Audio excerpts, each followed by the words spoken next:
Hi there, I'm Craig Mackay. I'm Chief Product Officer at SharkTower, and I'm not going to do a product demo. I might sneak a little tiny bit in about my product, but I'm going to ask a question, and I'll explain why I'm asking this question in a FinTech conference, festival, sorry. So not a conference, a festival.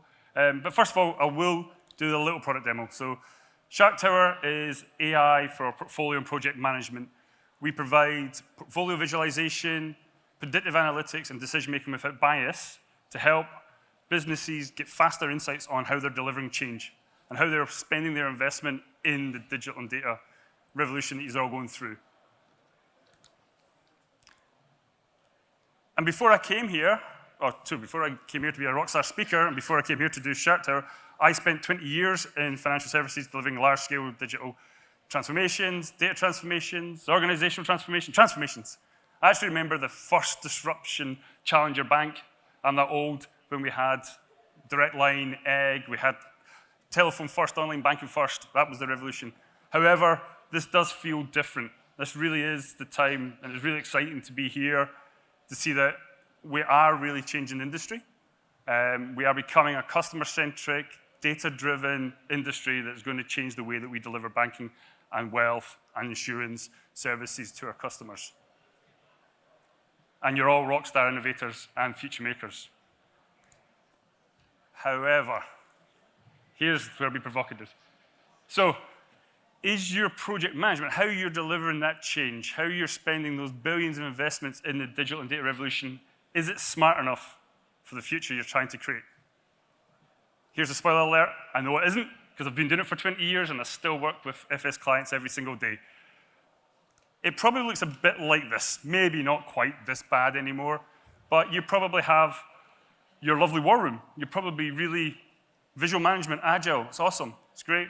I'm a big practitioner in lean, I believe in agile, but that's not going to help you when you're here today to tell you what's going on in your change. I won't ask you to put your hands up, I won't embarrass anyone, but I was recently speaking to the CTO at one of the successful challenger banks in the UK.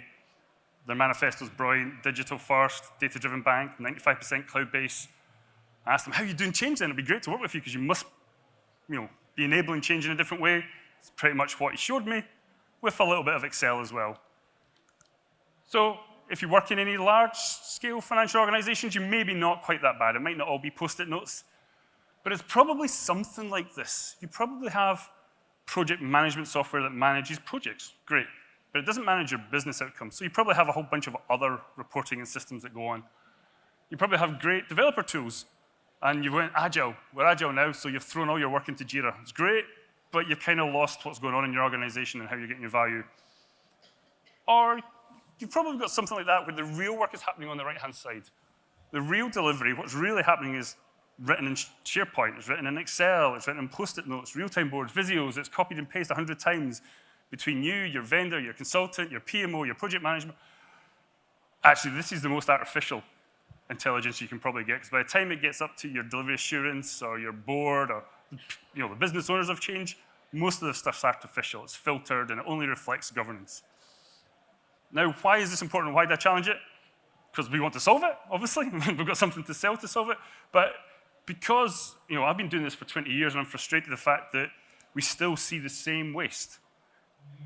If you look at the latest Standish report, you look at the McKinsey Black Swan report, nothing has changed in 20 years, no matter what methodology we've done, no matter which technologies, mainly because we responded to project management problems, not business problems. But we still see 45% of IT projects overrun. We still see 56 of them fail to deliver the value and outcomes they were supposed to be. And we still, 42% of banking projects between 2011 and 2016 were unsatisfactory. That hasn't changed.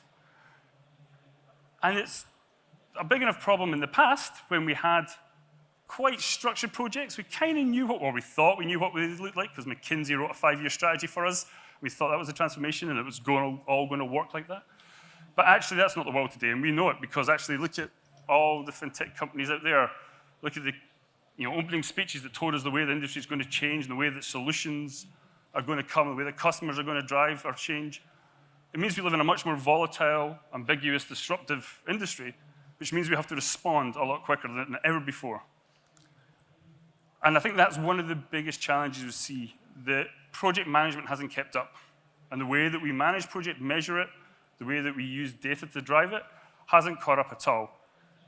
And the biggest barrier to us being agile, in terms of enterprise agile, being able to pivot, being able to keep up with the market, respond to customers, and be disruptive, in large organizations isn't methodology, and it isn't your people, because you've got great people. Your PMO, believe me, do not want to be admin and police. They want to be a data advisory. They want to be a strategic advisor. Your project managers do not want to spend 30% of the time cutting and pasting reports to make you happy with your PowerPoint. They want to add more value. They want to work with stakeholders and solve problems. They want to work with customers and understand customer needs. That's what your project managers should be doing. Even worse, do not pay your consultants £1,500 a day to spend 30% of it doing manual reporting. It's terrible waste. So if the biggest barrier isn't methodology in your people, what is? Well, it's probably data and digitization. That's what's not happening in project management. Everything that we're doing for our industry, we're doing for our customer solutions, we're doing to create new FinTech products, we need to take that medicine ourselves and do it for project management. Now, Gartner are great at predicting the future. They're not very bold, though. So if you look at any industry research, AI is the next revolution for project management, portfolio management. But why in the future? We're doing it already in our solutions for our client. We're doing it the way that we run our organizations and our banks. So why don't we expect the exact same data practices and data experiences from our project management? Let's not accept getting a PowerPoint deck that's 50 pages long, and then in the meeting you go, so is this what's happening? And someone says, well, I think, or I believe, or actually, wait, it's probably 4 weeks out of date because of the reporting cycle, so I'll come back to you. That's not really data-driven. You should expect, especially at the pace, volatility, and your responsiveness you need to be when you're delivering change, you'd expect people to say, I know, because the data tells me that. The data from my project delivery, what I measure, tells me that we need to stop, we need to change, we need to start, or we need to redivert those resources over there because it's more valuable. So ask yourself, the next time you're sitting in any board meeting, delivery meeting, any assurance meeting, when someone says, I think instead of I know, that'll probably tell you you're not very data-driven, and you're potentially going to waste thousands of pounds, millions of pounds on your investment change. And there is a different way to do it. Today we provide, as I said before, predictive analytics, applied ML, to really look at the data from delivery, to be able to predict what's going to happen. We're putting millions of research into being able to try and automate this as much as possible and simulate it and really navigate you to the optimal outcome for your business and when you spend your investment. But even today, we can give you insights and show you unreported risks to spot problems in your projects before they happen and to help you intervene and mitigate positively to avoid sunk costs in projects, wasted projects, or even the bias that makes us keep delivering projects even though they're no longer important to the business or our customers. So I've got 1 minute left, and the only other thing I've got to say is Anne Boden at Sterling Bank was absolutely right. It's all about socks. So you can forget most of that talk. The most important thing is socks. So if you haven't got your socks, come to booth 9, which is straight beside us at the coffee machine, the coffee bar just there. Come and see the team at booth 9. Get some socks, potentially talk about the future of project management. We'll show you some cool, interesting stuff. Thank you for your time. Thank you very much.